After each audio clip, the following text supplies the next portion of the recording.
अभी बाबर मुस्तकबिल की मंसूबा बंदी कर रहा था कि इसी दौरान उसके यहाँ दूसरा लड़का पैदा हुआ। मुगल शहंशाह ने हिंदुस्तानी फतूहात के हवाले से अपने नौमौलूद बेटे का नाम हिंदाल मिर्ज़ा रखा और एक यादगार जश्न मनाया। फिर जैसे ही हिंदाल मिर्ज़ा के जश्न विलादत की निशात अंगेज़ हंगामा आराइयाँ ख़त्म हुई, बाबर गखड़ कौम की तरफ मुतवज्जे हुआ। उस वक्त उस कौम का सरबराह हाथी गखड़ था।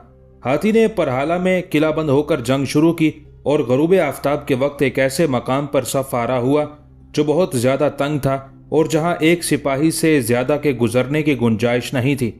इस जंग में सरदार दोस्त बेग मुगल लश्कर की क़यादत कर रहा था।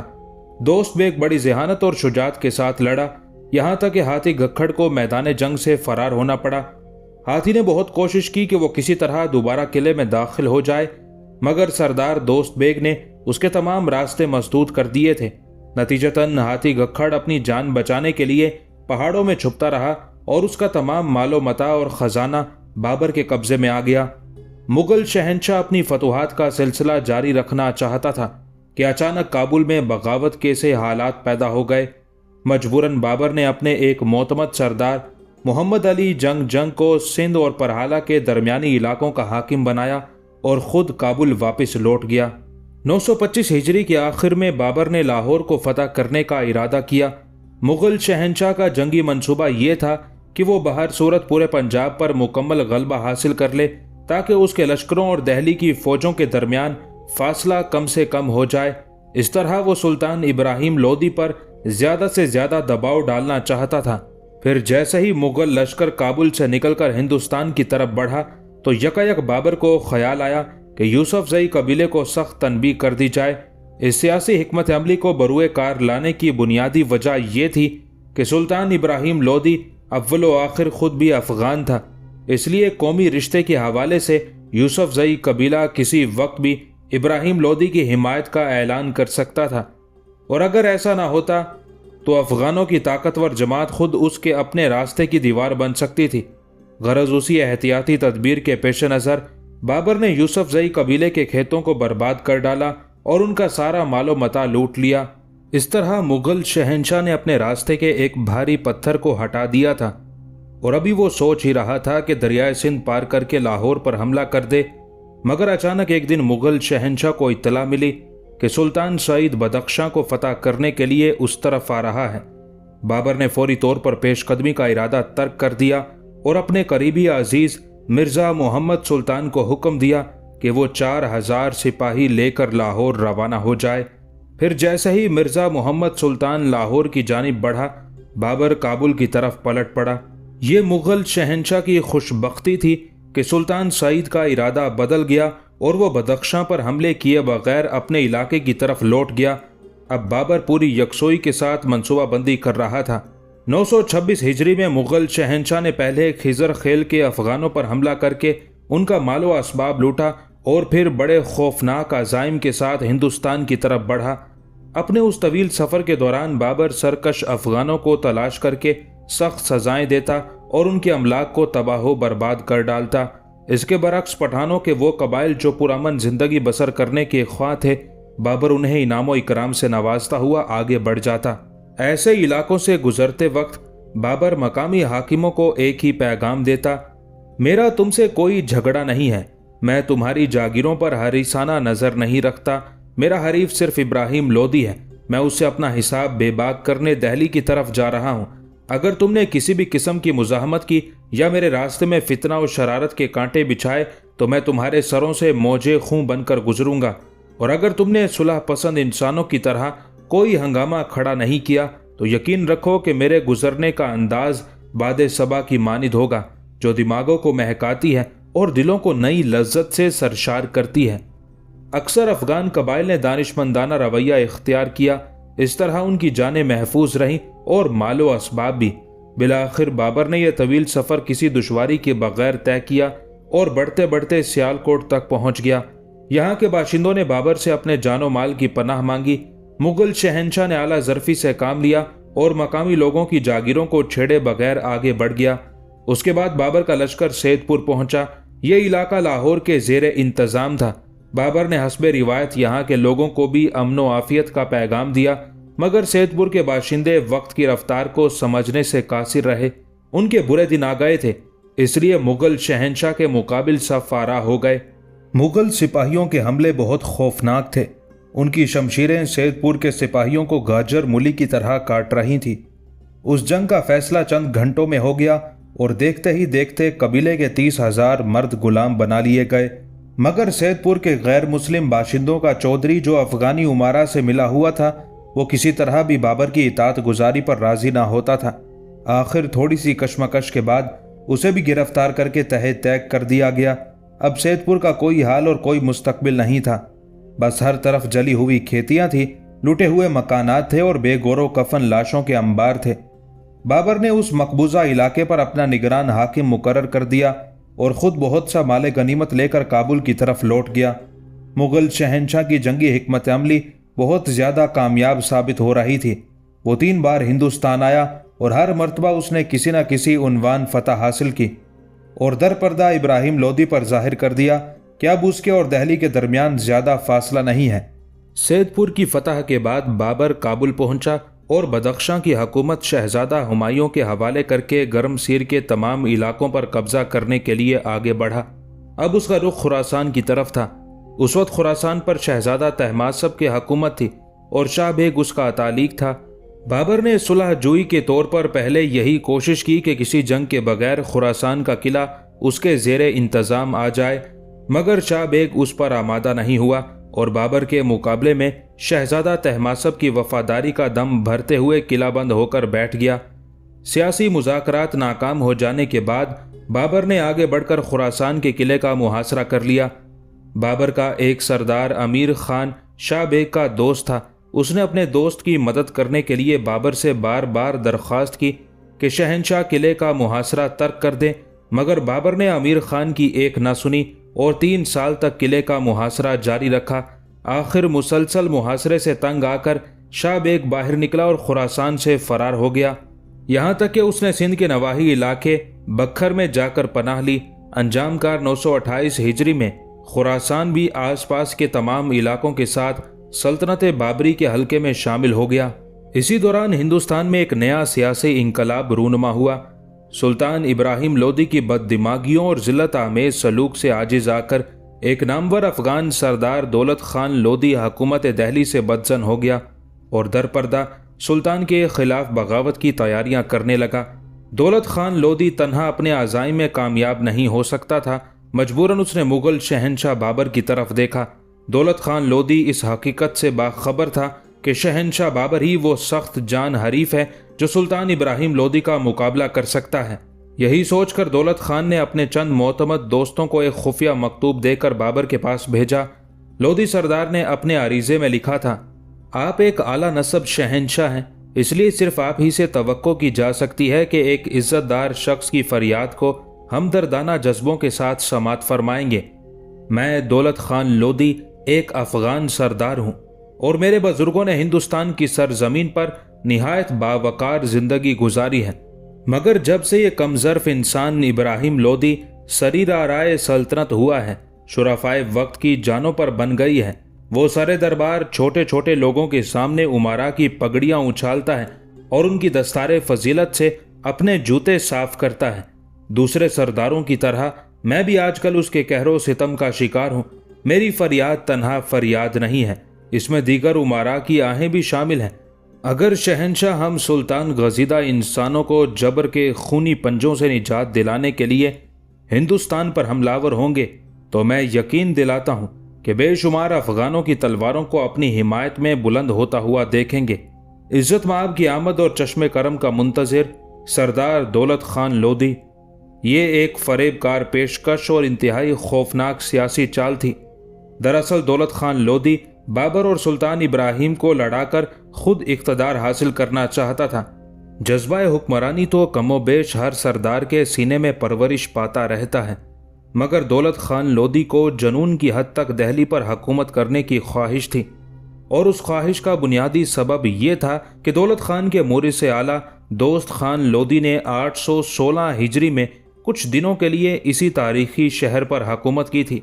अगरचे दोस्त खान को हादसाती तौर पर दहली का इक़्तिदार हासिल हो गया था, لیکن دولت خان لودھی اسے اپنا موروثی حق سمجھ کر برسوں سے حکمرانی کے سنہری خواب دیکھ رہا تھا، اور اب انہی خوابوں کی تعبیر پانے کے لیے اس نے سیاست کی زمین میں منافقت اور غداری کے بیج بو دیے تھے۔ بابر نے بہت غور سے دولت خان لودھی کا خط پڑھا اور سلطان ابراہیم کی صفوں میں نمایاں ہونے والے اس شگاف کو اپنے لیے نیک فال سمجھا۔ پھر اپنے امراء سے طویل مشوروں کے بعد مغل شہنشاہ 930 ہجری میں چوتھی بار ایک نئے عزم کے ساتھ ہندوستان کی طرف بڑھا اور لاہور سے 6 کوس کے فاصلے پر خیمہ زن ہوا۔ اس وقت نیاز خان، مبارک خان لودھی اور بھیکن خان پنجاب کے طاقتور امراء تھے۔ وہ اپنے اپنے لشکر لے کر بابر سے مقابلہ کرنے کے لیے آگے بڑھے۔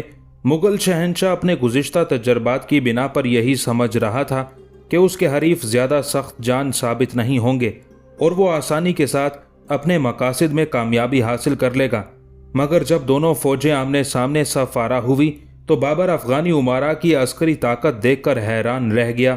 پنجاب کے حاکموں کو اس جنگ میں 2 رعایتیں حاصل تھیں۔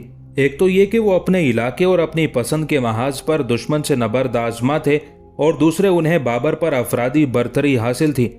یہی وہ عوامل تھے کہ جن کے زیر اثر افغانی امراء کو اپنی فتح کا یقین تھا اور وہ قبل از وقت نصرت و کامیابی کے نشے سے سرشار نظر آ رہے تھے۔ بابر نے اپنے حریفوں کی کثرت تعداد پر نگاہ کی تو وہ گہری سوچ میں ڈوب گیا۔ جنگ شروع ہونے سے پہلے مغل سرداروں نے اپنے فرمانروا کو مشورہ دیتے ہوئے کہا، شہنشاہ، کیا یہ مناسب نہیں ہوگا کہ آپ اپنے منصوبے پر نظر ثانی فرما لیں؟ مغل شہنشاہ نے چونک کر اپنے سرداروں کی طرف دیکھا۔ وہ کس طرح؟ بابر نے ان کے سوال کا جواب دینے کی بجائے خود انہی سے ایک انتہائی مشکل سوال کر دیا تھا۔ اپنے شہنشاہ کے استفسار پر تمام مغل سردار گھبرا سے گئے۔ پھر طویل سکوت کے بعد ایک مقرر امیر نے رک رک کر کہا، شاید ہماری جنگی تیاریوں میں کوئی کمی رہ گئی ہے۔ مغل امیر نے بڑی ہچکچاہٹ کے ساتھ بابر کے سوال کا مبہم جواب دیا، کہیں تم لوگ دشمن کی کثرت تعداد سے تو خائف نہیں؟ بابر کا لہجہ بے نیازانہ تھا، جیسے وہ میدان جنگ کی بجائے کسی مجلس کیف و نشاط میں بیٹھا اپنے مصاحبین خاص سے گفتگو کر رہا ہو۔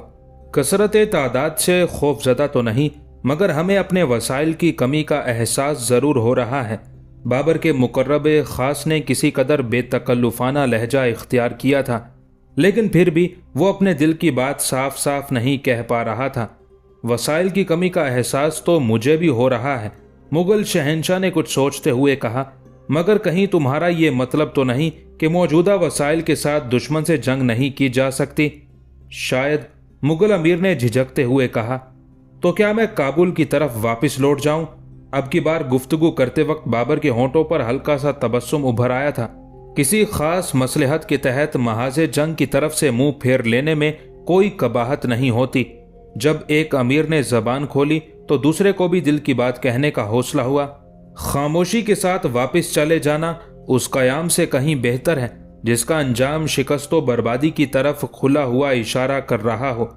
بابر نے ناپسندیدہ نظروں سے اپنے اس امیر کی طرف دیکھا جو بظاہر تو کسی خوف کا اظہار نہیں کر رہا تھا، لیکن اس کی دلی خواہش یہی تھی کہ پنجاب کے افغانی امراء سے الجھنے کی بجائے خیمے اکھاڑ دیے جائیں اور مغل فوج کو دارالسلطنت کابل کی طرف کوچ کا حکم دے دیا جائے۔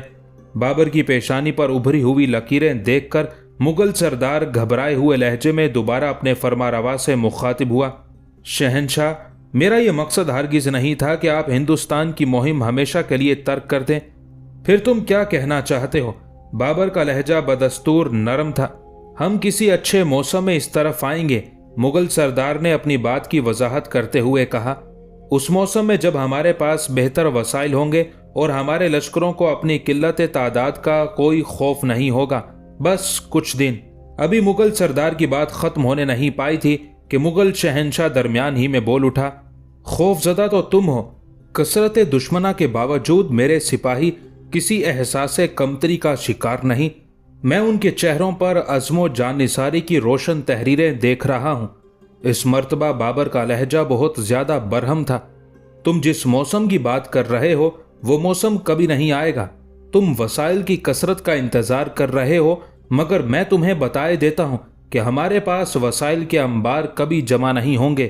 زندہ رہنا ہے تو انہی وسائل کے ساتھ جیو، اور اگر موت ہی ہمارا مقدر بن گئی ہے तो इन्हीं वसाइल के साथ मर जाओ, हार गए तो हमारी शिकस्त पर वक्त की तारीख ताना जन नहीं होगी। कहने वाले कहा करेंगे कि कैसे जांबाज लोग थे जो अपनी जमीन छोड़कर दियारे गैर में आए और ताकत व वसाइल के पहाड़ों से टकरा कर मर गए, मगर पुश्त पर कोई जख्म नहीं खाया और फरार का कोई रास्ता तलाश नहीं किया। शहंशाह के तेवर देखकर मुगल सरदारों ने अपने अल्फाज वापस ले लिए और खुले दिल के साथ बाबर से माजरत करने लगे। अगर आज हम कसरत वसाइल से डर के वापस लौट गए तो पंजाब की जमीन दोबारा हमारे कदमों के वजन को तस्लीम नहीं करेगी। बाबर ने अफगानी उमारा से मुकाबले का जवाब पेश करते हुए कहा, छोटे छोटे हाकिम और जागीरदार इब्राहिम लोदी से जा मिलेंगे और हमारा वो रोबो जलाल फना हो जाएगा जिसकी परवरिश गुज़िश्ता 5 साल से की जा रही है। हमें आज ही दुश्मन से लड़ना होगा। अगर आज रायगा गुजर गया तो कल पर हमारा कोई इख्तियार नहीं होगा। मुगल सरदारों ने शहंशाह की मर्जी के सामने सर तस्लीम खम कर दिया और बाबर रात भर जाग कर अपने खेमे में महाज जंग का नक्शा तरतीब देता रहा। आखिर शब में फजर से कुछ देर पहले अहमद जमाल बाबर की खेमागाह में दाखिल हुआ। क्या तुम सोए नहीं अहमद? बाबर ने अपने जानिसार साथी को रूबरू पाकर कदरे ताज्जुब से पूछा। क्या शहंशाह मुझसे सो जाने की तवक्को रखते हैं? अहमद जमाल बहुत ज्यादा संजीदा और खोया खोया सा नजर आ रहा था। सो जाने में कोई हरज भी नहीं था कि सुबह ताज़ा दम होकर तुम्हें अपने ताकतवर दुश्मन से जंग करना है। बाबर ने मुस्कुराते हुए कहा, हम अव्वल व आखिर सिपाही हैं शहंशाह, और सिपाही हमेशा ताज़ा दम रहते हैं। मैं तुम्हारी फर्ज शनासी पर नाजा हूं अहमद, मगर मुझे दूसरे मुगल सरदार बहुत ज्यादा थके हुए नजर आते हैं। यकायक बाबर के लहजे से गहरी तशवीश झलकने लगी थी। आप मुगल सरदारों की थकन का ज्यादा एहसास ना करें कि ये जंग हमारे उमारा नहीं सिपाही लड़ेंगे। अहमद जमाल ने पुरजोश आवाज में कहा, इस मार्के में दुश्मनों की कसरत बेहकीकत ठहरेगी और आप दरियाए खूह में डूब कर भी साहिल मुराद पर उभर आएंगे। मुझे भी कुछ ऐसा ही महसूस होता है अहमद। बाबर ने मुस्कुराने की कोशिश की, मगर फिर भी उसके चेहरे पर फिक्र तशवीश की हल्की सी धुंध छाई हुई थी। उमरा की तरफ से जंग किए बगैर काबुल लौट जाने के मशवरे दानिशमंदाना भी थे और वक्त की ज़रूरत भी। बाबर ने अपने पुरअज़्म लहजे और जुर्रतमंदाना गुफ्तगू से बज़ाहिर मुगल सरदारों को कायल कर दिया था, मगर फिर भी उसकी आंखें देख रही थीं कि उमराए सल्तनत की ज़बानें अपने हुक्मरान के साथ हैं, लेकिन उनके जहन कहीं और भटक रहे हैं। उसी सूरत हाल ने बाबर को फिक्र तशवीश में मुब्तला कर दिया था और माजी के कई तल्ख तजर्बात भी इस बात के गवाह थे कि आजमाइश के संगीन लम्हात में मुगल सरदार उसे तन्हा भी छोड़ सकते हैं। बस यही एक जहनी खलिश थी जिसने उसे एक लम्हे के लिए भी जमीन पर बैठने नहीं दिया था और वो रात भर अपने खेमे में टहलता रहा था। फिर जब अहमद जमाल सुबह के करीब बाबर की खिदमत में हाजिर हुआ तो मुगल शहंशाह अपने अंदेशों के इजहार पर मजबूर हो गया। आप तो सिर्फ एहसास कर रहे हैं शहंशाह, मगर मैं फतह की मंजिल को अपनी आंखों से देख रहा हूं। अहमद जमाल का लहजा बहुत ज्यादा जज्बाती था। तुम्हारे इस कदर पुरयकीन होने की कोई खास वजह? बाबर ने चौंक कर अहमद जमाल से पूछा। मैं हिंदुस्तान की फतह के सिलसिले में कभी बेयकीन नहीं रहा। अचानक अहमद जमाल का लहजा कुछ सोगवार हो गया था और उसके चेहरे से उदासी का रंग झलकने लगा था। मैं भी आपकी तरह सारी रात जागता रहा हूं, मगर कुछ देर पहले चंद लम्हों के लिए मेरी आंख लग गई थी। मैंने अपनी पलकों को खुला रखने की बहुत कोशिश की थी, लेकिन मुझ पर नींद गालिब आ गई और फिर मैंने हजरत मूसा आशिका को ख्वाब में देखा। ये कहते कहते अहमद जमाल की आंखों से आंसू बहने लगे। अहमद जमाल की यह अश्करेज़ी बेसबब नहीं थी। बाबर भी परेशान सा नजर आने लगा। तुमने ख्वाब में क्या देखा अहमद? बुजुर्ग कुछ कह रहे थे, मेरे लिए उनका कोई पैगाम है। हजरत मूसा आशिका का जिक्र सुनकर मुगल शहंशाह पर इज़्तराब सा तारी हो गया था। बहुत कुछ फरमा रहे थे। अहमद जमाल इंतहाई शिकस्ता लहजे में बोल रहा था। आप ही के लिए तो वो मेरे ख्वाब में तशरीफ लाए थे। क्या कहा बुजुर्ग ने? बाबर की बेकरारी में इजाफा हो गया था। हजरत मूसा आशिका अब इस दुनिया में नहीं रहे।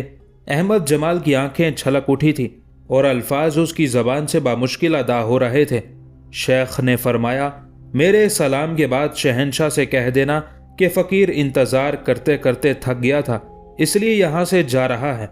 क्या अहले वफा के ये अंदाज होते हैं कि किसी गरीब से आने का वादा किया और फिर जाह तलबी के हंगामों में उसे फरामोश कर दिया?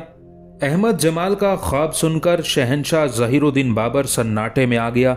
شیخ مجھ سے ملے بغیر چلے گئے۔ مغل فرما روا کے لہجے سے شدید تعصب کا اظہار ہو رہا تھا۔ آپ کے سوا شیخ نے کبھی کسی سے اپنے دل کی بات نہیں کہی۔ احمد جمال کی آواز میں دل کا درد شامل تھا۔ پھر جب آپ نے بھی ان کی نہیں سنی تو وہ اور کیا کرتے، مایوس ہو کر چلے گئے۔ تم خوب جانتے ہو احمد کہ میں وعدہ فراموش نہیں ہوں۔ اب مغل شہنشاہ کے چہرے پر بھی اداسی کا گہرا سایہ پھیل گیا تھا اور اس کی آواز سے بھی افسردگی جھلکنے لگی تھی۔ میں جانتا ہوں شہنشاہ، مگر جانے والے کو کون روک سکتا تھا؟ احمد جمال نے کچھ سوچتے ہوئے کہا۔ پھر بھی میرے خیال میں ابھی زیادہ دیر نہیں ہوئی ہے، منزل نے خود آواز دے کر آپ کو بلایا ہے۔ بابر نم آلود آنکھوں سے احمد جمال کی طرف دیکھنے لگا۔ اگر دیر ہو جاتی تو شیخ میرے خواب میں تشریف نہ لاتے۔ یکایک احمد جمال کے لہجے میں شدت پیدا ہو گئی تھی۔ آپ نے حضرت موسیٰ عاشقاں کے الفاظ پر غور نہیں کیا۔ شیخ کی شکایت میں بھی اسی محبت کی تڑپ ہے جس کا مظاہرہ انہوں نے ہمارے قیام اجودھیا کے دوران کیا تھا۔ وہ آپ کو بھولا ہوا وعدہ اس لیے یاد دلا رہے ہیں کہ آپ بے دریغ آگے بڑھیں اور اجودھیا پہنچ کر اللہ کے گھر کی تعمیر کریں۔ فیصلہ تو ہو چکا ہے شہنشاہ، مگر آپ اسے سمجھنے کی کوشش نہیں کر رہے ہیں۔ شیخ نے آپ کو مخاطب کر کے یہی تو فرمایا تھا کہ جب تمہاری مرادیں بر آئیں تو اس ویران ٹیلے پر ایک شاندار مسجد تعمیر کرا دینا۔ آپ نے اس رمز پر غور نہیں کیا کہ اجودھیا میں خانہ خدا کی تعمیر اسی وقت ممکن ہے جب آپ پورے ہندوستان کو اپنے قدموں تلے روند ڈالیں۔ احمد جمال اپنے خواب کی تعبیر بیان کر رہا تھا۔ آپ بہت خوش نصیب انسان ہیں شہنشاہ کہ دو بزرگوں نے آپ کی فتح کی بشارت دی ہے۔ پہلے سید مہدی نے فرمایا کہ جب آپ پر فرغانہ کی سرزمین تنگ ہو جائے تو اجودھیا پہنچ کر حضرت موسیٰ عاشقاں کی خدمت میں حاضر ہو جانا۔ پھر جب آپ اجودھیا پہنچے تو حضرت موسیٰ عاشقاں نے فرمایا کہ اس ویرانے میں ایک مسجد تعمیر کرا دینا۔ یہ دونوں واقعات بے ربط اور بے سبب نہیں ہیں، بشرطے کہ ہم انہیں سمجھنے کی کوشش کریں۔ فجر کا وقت ہو چکا تھا۔ بابر نے دوسرے مغل سرداروں کے ساتھ احمد جمال کی امامت میں نماز ادا کی۔ احمد جمال مذہبی عالم ہونے کے ساتھ ساتھ ایک خوش الہان کاری بھی تھا۔ اس نے اس انداز سے کرت کی کہ شرکائے نماز پر وجد سا طاری ہو گیا۔ پھر اس نے حضرت موسیٰ عاشقاں کی مغفرت اور بابر کی کامیابی کے لیے طویل دعا مانگی۔ مغل شہنشاہ بہت زیادہ مطمئن نظر آ رہا تھا۔ سورج طلوع ہوتے ہی اس نے آگے بڑھ کر افغانی امراء کے لشکروں پر حملہ کر دیا۔ پنجاب کے حاکم اپنی کثرت افواج کے باعث اتنے مطمئن تھے کہ وہ مغلوں کے حملے کا تصور بھی نہیں کر سکتے تھے۔ ان کا خیال تھا کہ بابر افغانیوں کا لشکر جرار دیکھ کر ناکام و نامراد چلا جائے گا، مگر جب مغل شہنشاہ نے جنگ چھیڑنے میں پہل کی تو سلطان ابراہیم لودھی کے نمک خوار امراء بابر کی جرت پر حیران رہ گئے۔ پھر انہوں نے امیر تیمور کے وارث کی اس حرکت کو خودکشی کے مترادف سمجھا اور اپنے اپنے لشکروں کو حکم دیا کہ وہ بابر کی مختصر سی فوج کو چاروں طرف سے گھیر لیں۔ بابر دشمنوں کی اس جنگی چال سے باخبر تھا۔ اس نے اپنے لشکر کی صف بندی اس طرح کی تھی کہ حریفوں کے نرگے میں آنے سے محفوظ رہ سکے۔ مغل شہنشاہ کے چھوٹے چھوٹے فوجی دستے کھلے میدان میں مختلف محاذوں پر جنگ کر رہے تھے۔ نیاز خان، مبارک خان لودھی اور بھیکن خان کے سپاہی بڑی بے جگری سے لڑ رہے تھے، مگر ان کے طریقہ جنگ میں ہوش سے زیادہ جوش کار فرما تھا۔ بابر نے اپنے حریفوں کی اس کمزوری سے بھرپور فائدہ اٹھایا۔ پنجاب کی زمین انسانی خون سے سرخ ہو گئی اور فضا زخمیوں کی آہو زاری سے گونجنے لگی۔ یہ ایک طویل اور خون ریز جنگ تھی، مگر قسمت نے بابر کا ساتھ دیا اور سلطان ابراہیم لودھی کے نمک خوار امراء میدان جنگ سے فرار ہو گئے۔ بابر بڑی شان کے ساتھ لاہور میں داخل ہوا اور اس نے چنگیز خان کی رسم کے مطابق نیک شگون کے لیے شہر میں آگ جلائی۔ لاہور پر مغلوں کے قابض ہوتے ہی دولت خان لودھی بھی بابر کی خدمت میں حاضر ہو گیا اور اس نے پرشور لہجے میں مبارکباد دیتے ہوئے کہا، شہنشاہ کو یہ بے مثال فتح مبارک ہو۔ اب پورا ہندوستان آپ کی جاگیر ہے اور میں آپ کا ایک ادنا نمک خوار۔ بابر دولت خان لودھی کی اطاعت گزاری کے اس انداز سے بہت خوش ہوا اور اس نے کسی تعامل کے بغیر افغان سردار کو سلطان پور اور جالندھر کے پرگنوں کا صوبے دار بنا دیا۔ دولت خان لودھی کے ہمراہ اس کے دو بیٹے غازی خان اور دلاور خان بھی تھے۔ ایک دن دولت خان لودھی نے بابر سے کہا، مجھے اطلاع ملی ہے کہ افغانوں کی ایک کثیر جماعت تہارا کی جانب سے اسماعیل جلوانی کی قیادت میں لاہور پر حملہ کرنے کے لیے آ رہی ہے۔ اس حقیر کی رائے میں اگر شاہی فوج کا ایک بڑا حصہ سرکشوں اور باغیوں کی پیش قدمی روکنے کے لیے آگے روانہ کر دیا جائے تو زیادہ بہتر ہوگا۔ بابر دولت خان لودھی کے اس مشورے پر عمل کرنے ہی والا تھا کہ افغان سردار کا چھوٹا بیٹا دلاور خان بابر سے تنہائی میں ملا اور اس نے مغل شہنشاہ سے صاف صاف کہہ دیا، میرے باپ کے کسی مشورے پر عمل نہ کرنا کہ وہ ایک انتہائی خود غرض، منافق اور دغاباز انسان ہے۔ بابر نے چونک کر دلاور خان کی طرف دیکھا۔ شہنشاہ، میں قسم کھا کر کہتا ہوں کہ وہ سلطان ابراہیم لودھی کا جاسوس ہے اور کسی نہ کسی بہانے آپ کی جان لینا چاہتا ہے۔